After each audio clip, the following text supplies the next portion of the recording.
বন্ধুরা, আজকের ভিডিওতে আমি তোমাদের সঙ্গে শেয়ার করব সজনে ডাঁটার খোসার উপকারিতা ও এর গুণাগুণ সম্পর্কে।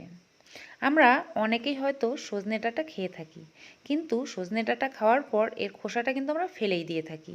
এর উপকারিতা জানলে কখনোই আর ফেলবে না। তো চলো দেখে নেওয়া যাক। নমস্কার বন্ধুরা, আমি দেবজানিস ব্লগে তোমাদের অনেক অনেক স্বাগত। যারা যারা আমার চ্যানেলটাকে সাবস্ক্রাইব করে নিয়েছো তাদেরকে অনেক ধন্যবাদ। যারা যারা করোনি অবশ্যই করে চ্যানেলটাকে সাবস্ক্রাইব করে নিও, পাশে থাকা বেল বাটনটাতে প্রেস করে দিও। তো বন্ধুরা, এই যে সজনে ডাঁটা আমরা অনেকেই খেয়ে থাকি, কিন্তু এই সজনে ডাঁটার উপকারিতা সম্পর্কে আমরা কিন্তু জানি না। আজকে এর খোসার উপকারিতা জানার আগে সজনে ডাঁটার উপকারিতা সম্পর্কে একটু জেনে নেব। আর এই সজনে ডাঁটা কীভাবে কাটতে হয় সেটাও দেখে নেব। আমরা সবাই হয়তো সজনে ডাঁটা কেটে থাকি চাকু দিয়ে বা বটি দিয়ে, যে কোনোভাবে আমরা কেটে থাকি, কিন্তু এই সজনে ডাঁটা আসলে কিন্তু এর খোসাটাকে না ফেলেই রান্না করতে হয়। কিন্তু এটা না ফেললে রান্না করলে খুব একটা টেস্টি লাগে না, সেই জন্য আমরা এর খোসাটাকে ফেলে দিয়ে থাকি। কিন্তু আমাদের এই সজনে ডাঁটার খোসা সম্বন্ধে জানার আগে সজনে ডাঁটার সম্পর্কে একটু জেনে নিচ্ছি। যেমন ধরো, পেটের সমস্যার সমাধান করে থাকে। গ্যাস, বদহজম, পেট ব্যথা হলে সজনে ডাঁটা খেলে পরে এই সমস্যাগুলোর থেকে অনেকটাই মুক্তি পাওয়া যায়। ডায়াবেটিস নিয়ন্ত্রণে রাখতে সজনে ডাঁটা গুরুত্বপূর্ণ উপাদান হিসাবে কাজ করে। ডায়াবেটিস রোগীদের জন্য সজনে ডাঁটা খুবই উপকারী একটি সবজি। রোগ প্রতিরোধ ক্ষমতা বাড়ায়। সজনে ডাঁটায় থাকা ভিটামিন সি ও অ্যান্টিঅক্সিডেন্ট রোগ প্রতিরোধ ক্ষমতা বাড়ায় ও শরীরকে শক্তিশালী করে থাকে। হাড় মজবুত করে। সজনে ডাঁটায় প্রচুর পরিমাণে আয়রন, ক্যালসিয়াম এবং ভিটামিন সি থাকে, তাই এটি সুস্থ ও শক্তিশালী হাড়ের জন্য অত্যন্ত জরুরি। এছাড়াও রক্ত বিশুদ্ধ করে এই সজনে। আর এই সজনে এই পিলার দিয়ে যখন হালকা করে আমরা খোসাটাকে উঠিয়ে নেব, তখন যেটা হবে, এর সঙ্গে কিন্তু একদমই সজনে নষ্ট হবে না। আর এইভাবে কাটলে কিন্তু আমাদের একদমই নষ্টও হবে না, আর খেতেও কিন্তু খারাপ লাগবে না। উপরের তেতো অংশটা কিন্তু উঠে যাবে, কিন্তু যে অংশগুলো ফেলবো সেটাও কিন্তু কাজে লাগাবো। তো দেখো, এভাবে আমি কেটে নিচ্ছি। এছাড়াও সজনে ডাঁটা খেলে বসন্ত রোগ প্রতিরোধ করতে পারে। এই সজনে ডাঁটা বসন্ত রোগ প্রতিরোধ করে। যেমন ধরো, এই সময় অনেক রোগ আছে, যে রোগগুলো এই সজনে ডাঁটা খাওয়ার ফলে কিন্তু আমাদের এই রোগগুলো থেকে রেহাই পেতে পারি। এছাড়াও মুখে রুচি বাড়ে। সজনে ডাঁটা খেলে মুখে রুচি ফিরে আসে। শ্বাসকষ্ট কমায়। সজনে ডাঁটায় থাকা প্রদাহ বিরোধী অ্যান্টিঅক্সিডেন্ট ভিটামিন সি অ্যালার্জি প্রতিরোধ করে। তো দেখো, অনেকগুলো সজনে আমি কেটে নিয়েছি, আর এই খোসাগুলো কিন্তু ফেলবো না। এর উপকারিতা সম্পর্কেও এবার দেখিয়ে দেব। তার আগে বলছি, যাদের ঠান্ডা লাগা বা কাশি সমস্যা থাকে তাদের এই সজনে ডাঁটা খেলে কিন্তু অনেকটাই এই সমস্যা থেকে মুক্তি পাওয়া যায়। সজনে ডাঁটায় প্রচুর পরিমাণে ভিটামিন সি থাকে, তাই অ্যান্টিঅক্সিডেন্ট হিসাবে কাজ করে। যাদের ঠান্ডা লাগা বা কাশির সমস্যা রয়েছে তাদের কিন্তু খুবই কাজ করে। এছাড়াও উচ্চ রক্তচাপ নিয়ন্ত্রণ করে। সজনে ডাঁটায় দেহের কোলেস্টেরল নিয়ন্ত্রণে রাখতে সাহায্য করে। সজনে ডাঁটা খাওয়া উচ্চ রক্তচাপের রোগীদের জন্য খুবই উপকারী। আর এই খোসা হচ্ছে আমি যে সজনে ডাঁটার উপকারিতা সম্পর্কে বললাম, সেই সেম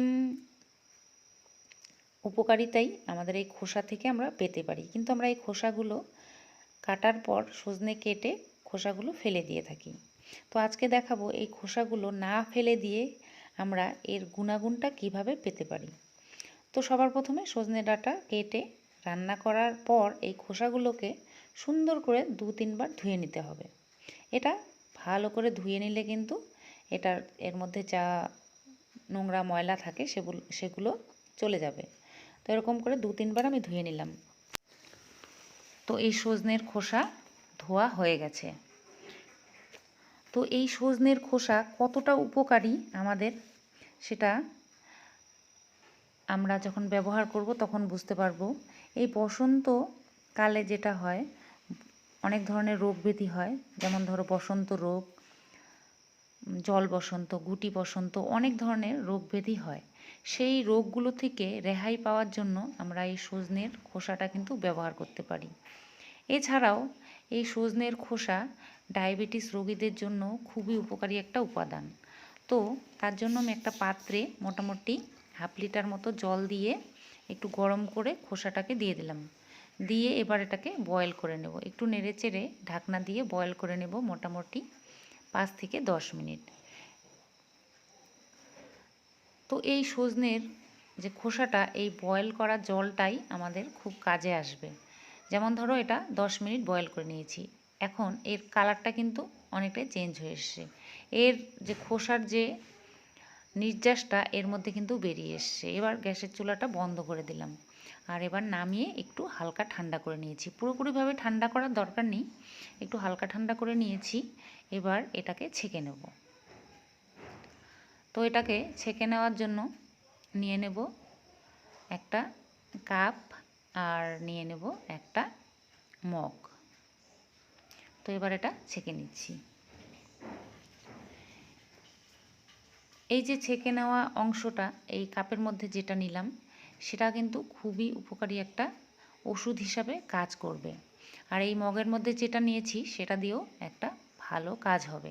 আর এই অংশগুলোকে ফেলে দেব। তো এখন হচ্ছে এই কাপের মধ্যে যেটা নিলাম, আমাদের যে এই সময় যে রোগ ব্যাধিগুলো, সেই রোগ ব্যাধিগুলোর থেকে রেহাই পাওয়ার জন্য আমরা সজনে তো খাবই। সজনে খাওয়ার সঙ্গে সঙ্গে সজনে হয়তো আমরা নানান জিনিস দিয়ে রান্না করে খাই। তো যখন আমরা এই জিনিসটা খাবো, এটা কিন্তু ওষুধ হিসাবে কাজ করবে। তো এই সময় যে রোগ ব্যাধিগুলো, সেগুলোর থেকে রেহাই পাওয়ার জন্য এই জলটা কিন্তু খুবই কার্যকরী। আর এই জলটা খেলে ডায়াবেটিস রোগীদেরও কিন্তু খুবই কাজে আসবে। তো এটা আমরা এমনিও খেয়ে নিতে পারি, বা এর মধ্যে যদি তোমাদের টেস্ট খারাপ লাগে তাহলে চিনি বা লবণ এগুলো মিশিয়ে খেয়ে নিতে পারো। তো এবার এই মগের মধ্যে যেটা রেখেছি, এটা দিয়ে কি কি কাজে আসবে। এই যে জলটা, এটা আমরা যখন স্নান করব, স্নানের শেষে এই জলটা যদি আমাদের শরীরে ঢেলে নেই বা স্নান করে নেই, তখন কি হবে, আমাদের যে এই সময়ের যে বসন্ত রোগের যে জিনিসগুলো প্রকোপ, সেটা কিন্তু আমাদের অনেকটাই কমে যাবে। আর হচ্ছে যাদের শরীরে প্রচণ্ড দুর্গন্ধ, সাবান শ্যাম্পু দিয়ে স্নান করার পরও বাজে দুর্গন্ধ যায় না, তারা যদি এই জলটা শরীরে ঢেলে নেয়, তাহলে তাদের শরীর থেকে বাজে দুর্গন্ধটা কমে যাবে। তো এটা মাঝে মধ্যে করে নিতে পারো। এই যে খোসার যে নির্যাসটা এর মধ্যে রয়েছে, এটা কিন্তু সজনে ডাঁটার মতোই উপকারী।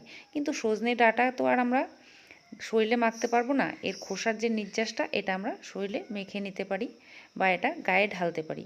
এতে করে এর খোসার যে মূল্যবান যে আমাদের উপকারিতা, সেটা আমরা পাবো।